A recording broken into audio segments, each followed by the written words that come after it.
આજે તો સવારનું ફટાફટ રૂટીન કામ પતાવવાનું છે અને પછી આપણે બનાવવાનો છે ગાજરનો હલવો. ગાજરનો હલવો બનાવતા બનાવતા આપણે 1 કલાક જતી રહે છે, કેમ કે આપણે એને ઝટપટ કુકરમાં ગાજર હલવો નથી બનાવવાનો, કઢાઈમાં બનાવવાનો છે. અને કુકરમાં બનાવેલો ગાજરનો હલવો મારા ઘરમાં કોઈ પસંદ પણ નથી કરતું. એ બને છે જલ્દી પણ સ્વાદમાં એટલો સ્વાદિષ્ટ નથી હોતો.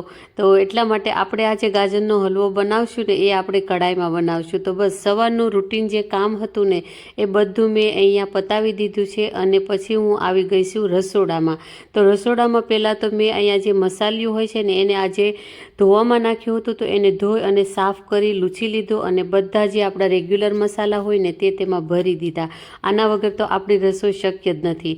અને જો મેં અહીંયા લઈ લીધા છે 1 કિલો ગાજર, એને મેં ઉપરની છાલ કાઢી નાખી છે અને પછી સારી રીતે ધોઈ નાખ્યા છે અને ખમણી નાખ્યા છે.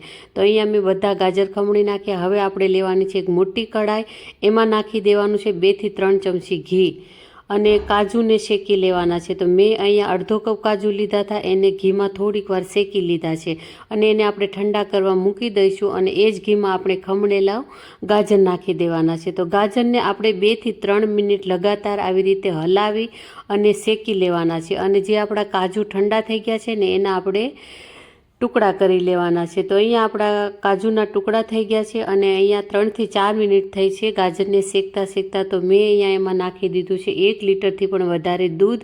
અને દૂધ જે છે ને એ ગરમ કરેલું હતું, તો મલાઈ પણ અંદર મેં નાખી દીધી છે. હવે ખાંડ આપણે તમારા સ્વાદ પ્રમાણે તમે નાખી શકો. મેં અહીંયા 1/4 કપ ખાંડ નાખી છે. તમને જો વધારે ગળ્યું પસંદ હોય ને તો વધારે નાખી શકો. તો હવે આપણે એને ધીરે ધીરે હલાવતા રહેવાનું છે અને જ્યાં સુધી બધું દૂધ બળી ના જાય ને ત્યાં સુધી આપણે એને હલાવતું રહેવાનું છે. તો અહીંયા હલાવતા હલાવતા 30 થી 35 મિનિટ થઈ ગઈ છે. તો મેં એમાં કાજુ નાખી દીધા છે ને અહીંયા આપણો મસ્ત ગાજરનો હલવો તૈયાર છે.